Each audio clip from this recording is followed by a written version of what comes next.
Hello, everyone. Welcome to night 13 of the Orphan's Tales live reading series. Just waiting for people to come online. So it's kind of cool that it's night 13 because we're going to read one of the heavy-hitting stories tonight, the Big Snake Energy story. I realized that I said I have green eyeshadow on, and I do, but you probably can't tell, as you can never really tell what color eyeshadow I have on these things. I don't know why I change it every night. It just doesn't matter at all, but I do. So, I don't know, I feel like we're getting to the point where everybody's kind of moved beyond philosophical and we're all just bored and scared. I mean, that's definitely where I'm at. I don't know about you guys.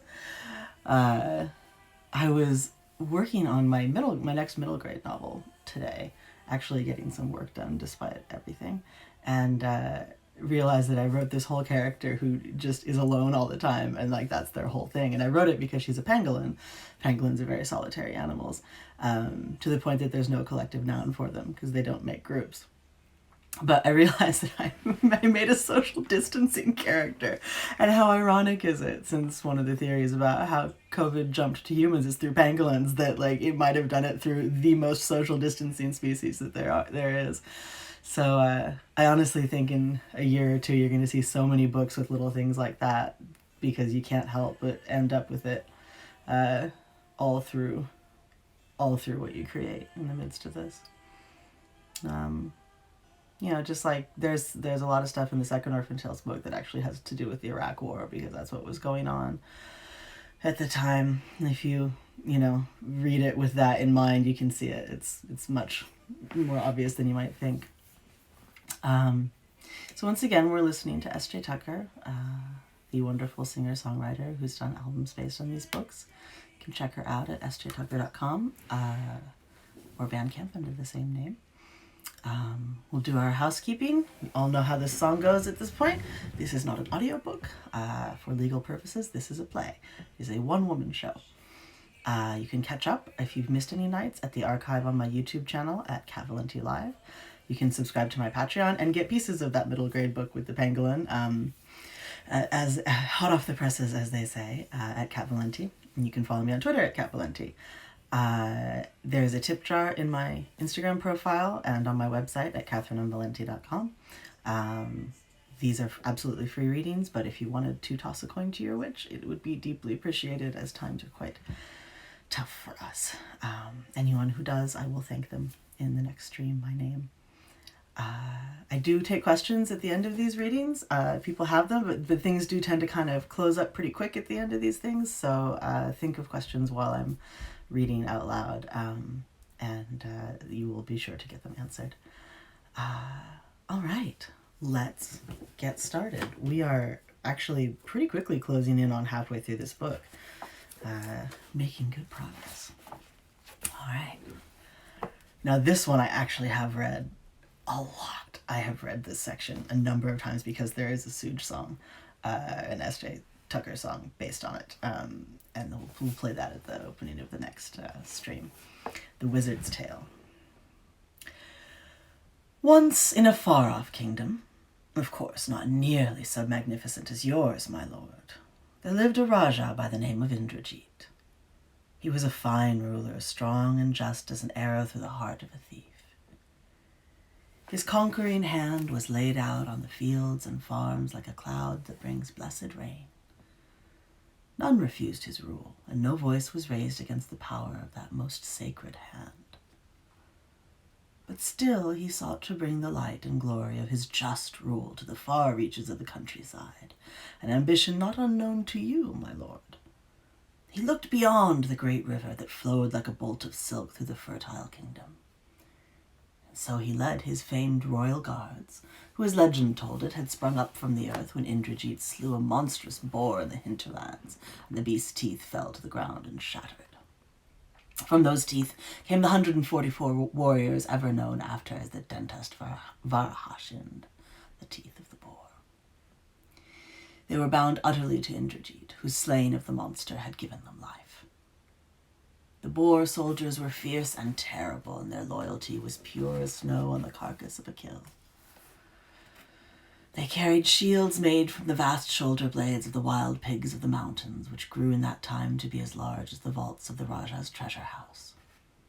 Their armor was covered in the blood-red skin of these Boers, and they wore necklaces of the long curving teeth that had given them birth.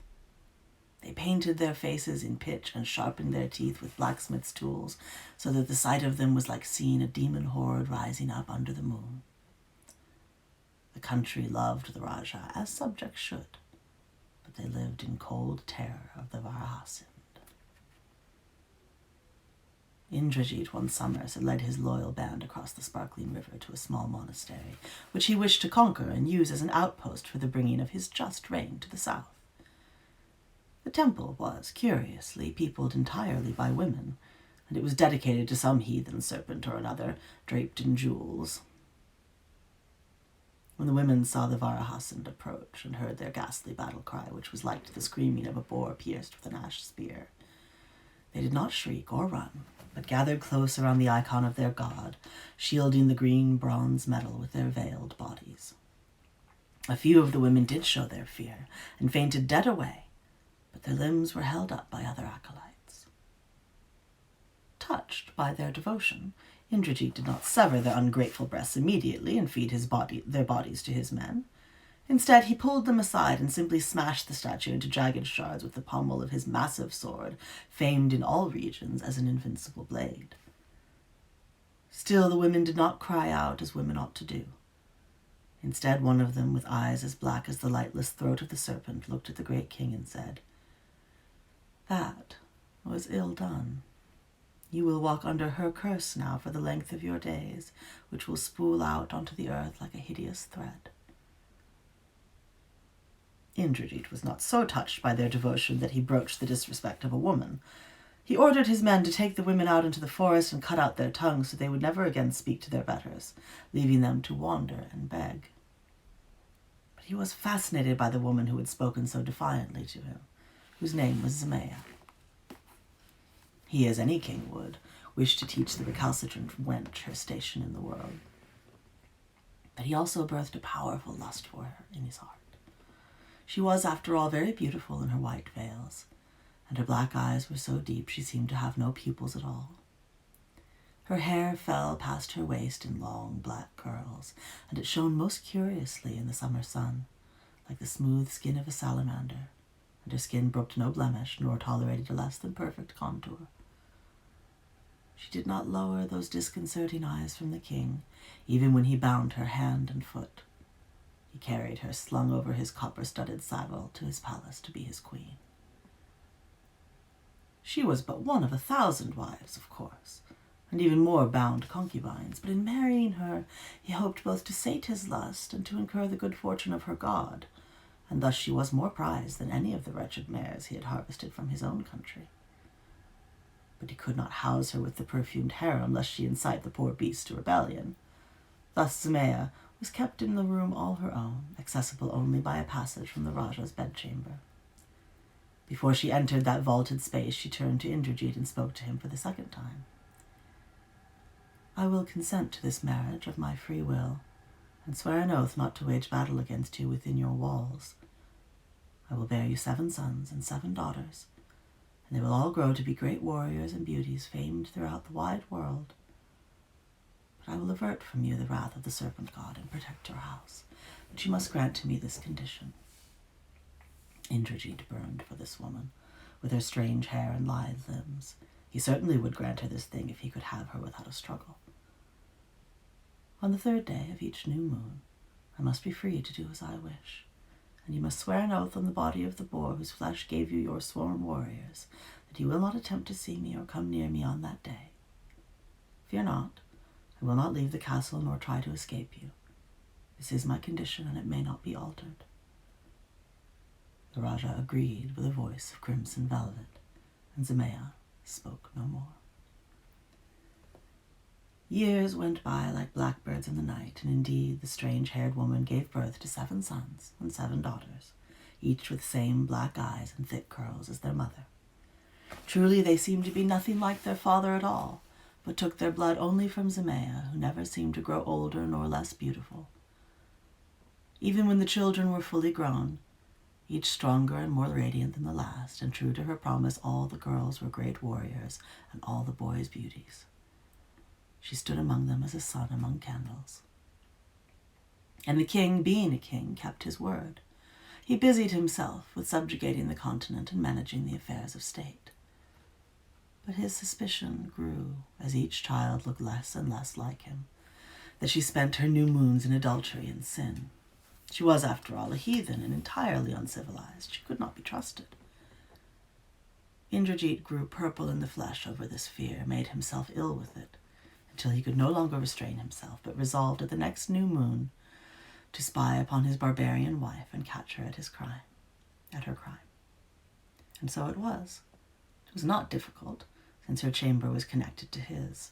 He crept down the hall as silently as only a practiced assassin can, and put his eye to the crack in the wooden door. What he saw was a vision from the dream of a demon. The room was washed in the sickly light of the dying moon, and it was a mass of writhing snakes, 14 serpents in their outlandish skin, purples and blues and greens flashing phosphorescent in the night, great curving lengths rising up the stone walls and hissing in some unnameable tongue. They seemed to be every color, iridescent as a dragonfly's wing, and thick as a man's body. The dead light of the night sky seemed to feed them, and they danced a terrible dance in the shadows. And in the center was a serpent so vast it made the others seem like bait for a child's fishing line. Her girth was as a palace column, her skin flashed in all the colors of a rushing stream at sunset, glowing with a white fire. Her eyes gleamed black upon black, with no pupils at all. When she saw the peering eye of Indrajit at the door, the serpent queen threw her long body into tremors and screamed like the grinding of a granite stone into a blade. "Betrayer!" she cried, and shimmered as though he was seeing her through a wash of heat, becoming again Zemea with her flying hair, and each of the smaller snakes became the 7 sons and 7 daughters. They all looked at him with identical accusing eyes, hatred flaring like a blue flame in each. "You swore," she cried, throwing open the door with such strength it shattered against the wall. "You swore this time was mine, and now all is lost for you, wretched Indrajit. You came to my temple and destroyed it like a glutton presented with a roasted bull, all for himself. You took me in rough ropes to this black-halled palace. All I asked was one day without your stinking pig breath on my neck. I gave you all these children." "Demons!" he bellowed, full of horror. "Children!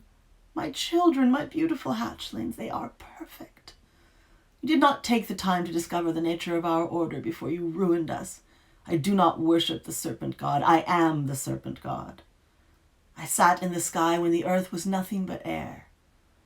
Once a month I return to my old form to bathe in what thin, distant light I can glimpse, and they with me, for you touch me and take me from myself, so that I have nothing left with which to nurse them. I have given you a litter of demigods, Indrajit, who would have filled 1,000 books with their deeds. Now they are nothing, and you are damned." Indeed, the children seemed to be fading, tears coursing down their cheeks as their bodies became transparent, then vanished as though blown by a fell wind. Zemea looked with a terrible grief upon them. "They are so delicate at this age, like cobwebs in a banquet hall. We so rarely have children. We hardly know how to keep them alive. I tried so hard, but you left me with nothing, and they perish so easily, little bubbles popping in the sun. A hole is only empty space, and I couldn't fill them up. I couldn't do it. If their feeding is interrupted, if they are kept from the Sky Mother's light, they fade like morning steam on a river. You have killed your best heirs, Raja, and you have brought your own doom down to you like a child's yellow kite." At this she lunged at him, sighing again into her serpent self. But Indrajit signaled in a breath 12 of the Varahas and were at his side, and the captain had sliced off the serpent's ponderous head with a clean stroke of his blade. It was the decree of the Raja that a great feast was to be held for the Varahasind that night. The body of the great snake was dressed and quartered and sent down to the bubbling kitchens. Each of the men was to eat his share of the succulent meat, so that Zemea could never return, trailing that doom behind her. And Indrajit himself would eat her swollen heart, and so take the strength of the serpent god into his breast and spread his reign across the sea. The witch's tale continued. You see, the wizard cajoled. Because he took his enemy to wife, Indrajit eventually was able to take all her power from her. Make her your queen and let me have her but once a month like Zemea, and between us we will feast upon all that is in her. Again there was a long and calculating silence. At length his tumblers and locks must have seized upon an agreeable equation. The king seemed to half agree. But I cannot marry her with her face mangled with paint and scars. It would not do to appear in audience with that beside me. I understand. For me, too, it is her power and not her flesh that draws. The wild people are, to say the least, he sniffed, fragrant and lumpish. But this is no trouble at all. I can change her so that she will appear to all, even you, as beautiful as the risen sun. I have learned that much, at least. The king looked at me across the long ivory hall. It was dawn before they moved me again, this time into the wizard's chambers, where he bound me hand and foot with nettle ropes and wedged a knotted gag into my mouth. I lay on the cold floor, looking at the tables filled with books and candles that had expired long ago, spilling their waxy blood onto the pages. He was preparing some vile-smelling liquid in a glass kettle to change me, no doubt, into some unnatural beast. I wondered uselessly if grandmother had been frightened when the change came over her. Could not tell if I was. My blood surged, but I was calm as an underground lake. It is a fine hour for me, Knife. The imbecilic king wants to rut with you, let him have his way. I doubt you will enjoy it. But you will enjoy my affections far less. I have gotten the better bargain of you. He pursed his thin lips as a deep red infused the kettle. We have another of our lovely illustrations here. After all this time and all those useless women spoiling my beautiful tower, you fall right into my lap, with all the knowledge I need to complete my work. It makes one believe in providence. Almost. He tapped the side of a vial which bubbled thickly and smelled of rotted tobacco fields. Change, my little barbarian, is the nature of the universe. He who controls the process of change is next to the gods in his might and glory. Metamorphosis is the most profound of acts. Without it, nothing grows, nothing evolves, nothing expands. But should I simply wait for nature to take her pitifully slow course, bending me to her will? Preposterous. Since I was apprenticed in the southern kingdoms, I have striven to control my own changes, kept myself alive and strong. Though I served the old king before my master and the Rajah himself before that.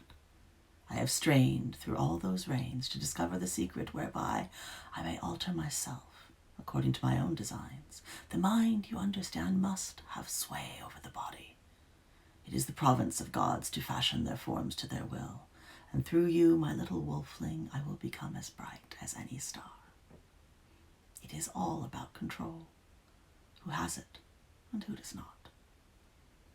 The wizard dropped a handful of clumped herbs into his salivating brew and turned to look at me, a calm gleam in his depthless eyes. Of course, when one is not naturally inclined, one finds ways to exert control which are less elegant. The man seized a rat which was scurrying across the floor and wrenched 4 teeth from its squirming body, dropping them into his vial where they sizzled. For instance, the king wishes to believe himself powerful and in control of his destiny. It is the wish of all beings in the end. But I control his actions as surely as if he were a doll in the hands of a cherubic child. You recall the story I told him? I told him only half, the half he needed to convince himself to keep you. I wanted you exactly where you are, so I told him just enough to present him with an excuse. Would you like to hear the rest? I sagged miserably and moaned beneath the filthy cloth which bound my mouth. Of course you would. You'll listen to anything I wish to tell you. won't you?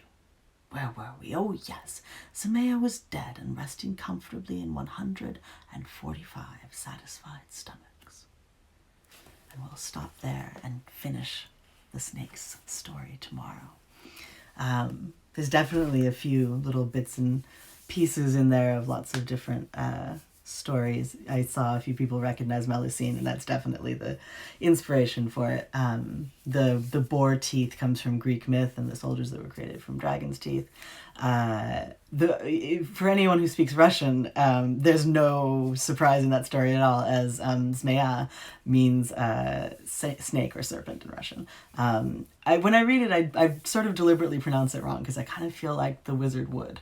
I feel like he would not pay any attention to how somebody who spoke a different language pronounced their own name. And I like that. Yeah, so does anyone have any questions they want to ask? My hands are freezing. So I'm not evilly plotting. I'm just rubbing my hands to keep them warm.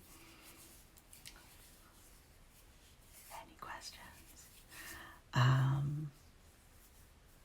I also, it's the beginning of a theme that's in a lot of my books, which is the use of stories. He controls the people in his world through the stories. He tells them where he stops and where he starts. And of course, that's something as a writer I'm interested in, and is a very huge part of my own psyche.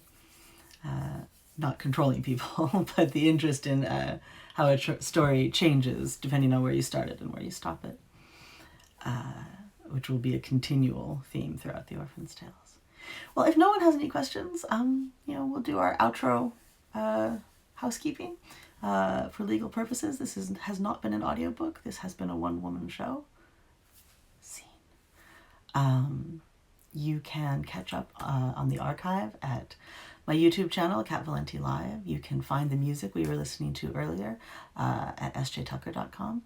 You can follow my Patreon and get all kinds of cool things and excerpts of my work to come and exclusive rewards at Cat Valenti. You can follow me on Twitter at Cat Valenti and get my angry yelling about politics. You can toss a coin in the hat if you like. On my Instagram profile, there's a tip jar, as well as on my website at catherinemvalenti.com. And anyone who does so, I will thank you personally on the stream. Please, if you can't afford it, and I know a lot of us can't, enjoy this absolutely free. This is not about that, but times are tight for us, and this is quite a lot of work to put together. So if you are so moved, it is deeply appreciated. We will see each other tomorrow night at 8:30 p.m. Eastern Time. I think that's Greenwich -5.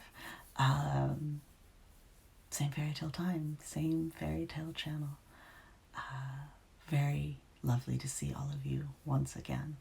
I treasure these moments together, and I know it, when I look back on all of this will be a bright spot. Have as lovely an evening as it is possible for a human or a snake to have, and I will see you tomorrow. Bye, guys.